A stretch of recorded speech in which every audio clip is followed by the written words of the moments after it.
esquerdo, baixe o lado direito, levante a direita, ponha potência. Enfim, falando tudo o que viam, porque eles voaram com a esquadra, é informação bem fechada, Uhum. para guiá-lo até o momento em que finalmente conseguiu se estabilizar no final da pista, ou seja, na trajetória direta da pista para uma boa aterrissagem. Só que há uma versão no qual dizem que o avião pôs as rodas sobre algo metálico. Essa versão, bom, na verdade, teve origem no caos da comunicação que houve inicialmente. Agora, de onde saiu esse dado, isso não sei dizer. Mas que chegou aos ouvidos da Torre de Eldorado. Isso sim, ele bateu as rodas, ou seja, tinha aterrissado em cima sobre um objeto metálico que voava por ali. E é por isso que ele tinha ficado cego. Foi a única vez na história do aeroporto de Eldorado que ouvimos falar disso. O controlador abordou detalhes preciosos. A versão de um objeto voador não identificado acompanhando o voo. O fato de que o piloto ficou quase 1 hora voando sem enxergar ou com visão reduzida e, principalmente, que nos mais de 55 anos de história do aeroporto de Eldorado jamais houve um caso similar. O caso do piloto cego ocorreu há muitos anos. E apesar de muitos dos arquivos terem sido perdidos para sempre, Adriana Cady conseguiu provar que essa história realmente aconteceu. Histórias como a de Manuel Lopes provam que os céus da América Latina ocultam fenômenos de aparições que não possuem explicação. Muitas vezes, os incidentes são tão incomuns que mesmo as testemunhas mais experientes ficam sem resposta diante do que vem. Um fato passado no Brasil permite, como nenhum outro, conhecer mais a fundo o que está por trás desses relatos.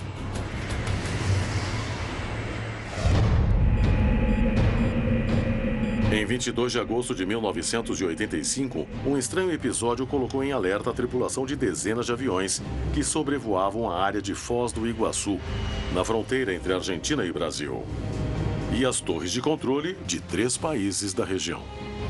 Foi um dos casos de ocorrência de fenômenos OVNIs mais controversos do continente. O hoje comandante aposentado Carlos Meirelles era engenheiro de voo em Cruzeiro do Sul. Naquele dia, ele e seus companheiros voavam no que consideravam condições normais. Entretanto, tudo o que sabiam sobre a aviação seria colocado à prova para sempre. O voo saía do Rio, São Paulo, Foz do Iguaçu, Assunção. E nós éramos 5 que estávamos operando o avião. Eu era um engenheiro de voo, faço uma parte da pilotagem também. Nós éramos todos pilotos. A bordo da cabine viajavam sem saber que a torre de controle registrava algo estranho nas telas de seus radares e que seu voo logo seria afetado. Quando nós chegamos, estávamos nos aproximando de Foz do Iguaçu, a torre nos perguntou se nós estávamos vendo um objeto voador não identificado na vertical do campo. Ninguém imaginava que estavam prestes a presenciar um fenômeno que não podiam classificar, apesar da vasta experiência e conhecimento. Meirelles suspeitava que algo mais estaria acontecendo. A paz do voo estava a ponto de acabar em seu momento mais crucial, durante as manobras de aterrissagem. A gente olhava, não via, mas quando eu estava pronto para pousar, dei uma olhada para cima e vi o objeto lá. E é um objeto voador não identificado. O objeto era algo tão estranho que não podia ser identificado como uma aeronave conhecida. Ele tinha uma cor prateado fosco, tinha a forma de uma bola de futebol americano e parecia que tinha uma coisa cor de laranja no meio, como uma cinta circundando, que o pessoal da torre dizia que era uma saia. Nenhum dos 5 oficiais do voo entravam em acordo sobre o que viam. Alguns achavam que fosse um globo, até que o OVNI realizou um novo movimento, aumentando a confusão. Eu achei que se deslocava muito rápido, e quando ele disse no rádio para a torre, fugiu, subiu para mais alto.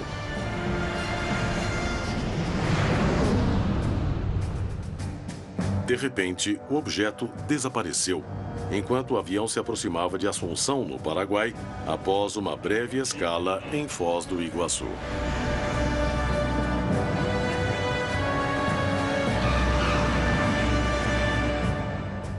A gente não esqueceu do objeto. Em Assunção, nós ficamos quase 2 horas parados lá. E lá nos disseram que esse objeto tinha passado por lá. Soubemos que em Resistência também ele foi visto. E peguei o binóculo, mas eu não consegui ver. Porque o binóculo, ele, embora aproxime, ele reduz muito o campo de visão. Então a gente não consegue. Em Assunção foi confirmado que as torres de controle localizadas na Argentina, Paraguai e Brasil tinham registrado a presença de um objeto estranho em seu espaço aéreo. O incidente tomava proporções maiores, embora não se soubesse do que realmente se tratava. O avião de Meirelles decolava em Assunção rumo a Foz, enquanto a torre de controle avisava que o OVNI estava longe, embora estivesse cada vez mais próximo. E aí subimos mais alto do que a altitude normal, subimos para 37 mil pés.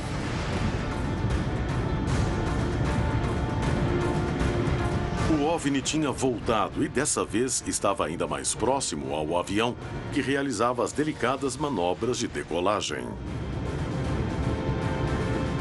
Ele estava mais ou menos nessa altura. Nivelamos, ele ficou à nossa direita. E aí eu não estava operando mais o avião. E eu me abaixei e observei o para-brisa, justamente para comparar a velocidade dele. Pareceu que ele estava acompanhando o avião, porque ele ficou vários minutos com a mesma distância entre o limite do para-brisa e o espaço.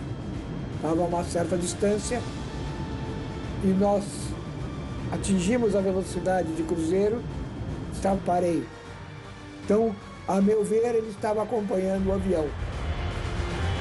O avião se aproximava do objeto, enquanto o comandante Meirelles estava prestes a viver o fato mais estranho de toda sua carreira aeronáutica.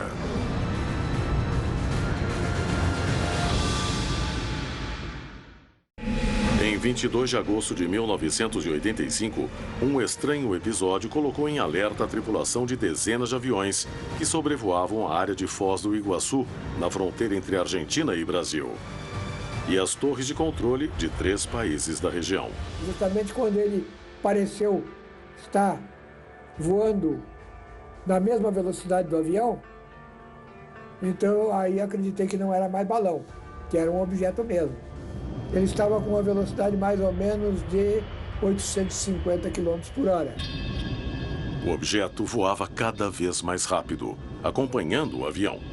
Nem a torre de controle, nem a tripulação sabiam o que fazer. Até eu discuti com o Stocker, eu digo, não, mas não pode ser, ele está acompanhando o avião.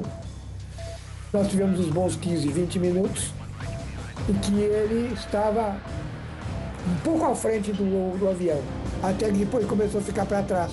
E ficar para trás. E parece que foi diminuindo de velocidade. Mas muito lentamente. Aí nós perdemos o contato com ele. Após o desaparecimento do objeto, apesar das provas, a tripulação tomou uma decisão buscando se proteger. A gente silenciou, porque, inclusive, a pedido do próprio comandante, ele achava, ou eu creio que ele procurava se convencer, que o objeto era um balão sonda.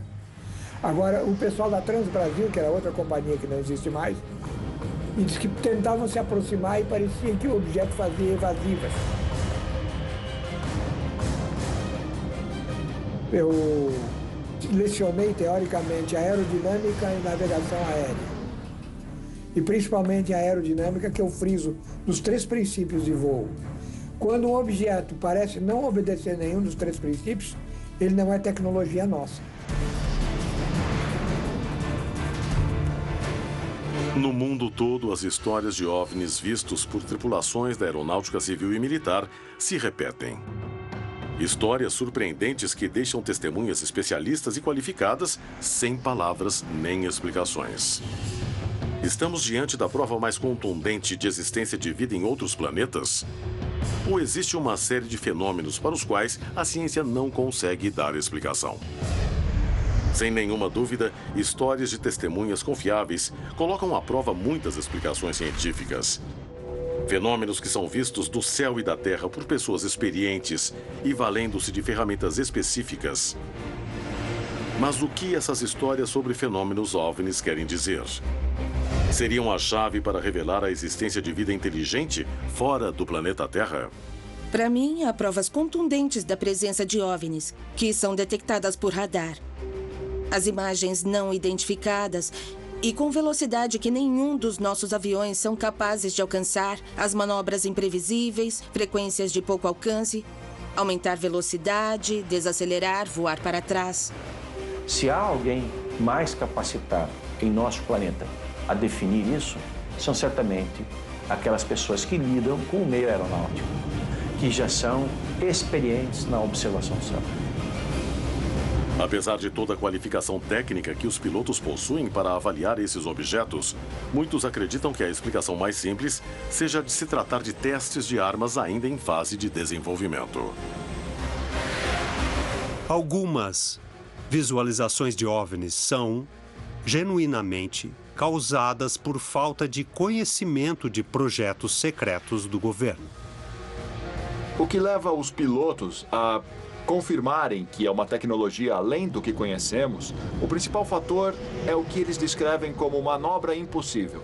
Os pilotos que foram testemunhas do fenômeno, desde a década de 50, já 60 e 70, eles relatam o mesmo.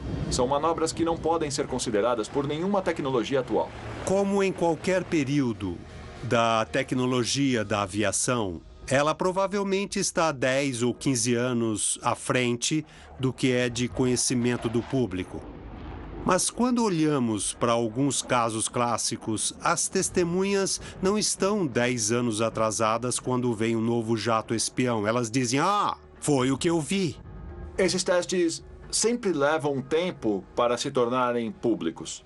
A questão é saber quando as testemunhas falam, essa tecnologia não está só 10 ou 15 anos à frente, está centenas de anos à frente. Os relatos desses pilotos são exatamente os mesmos relatos da década de 40 e 50.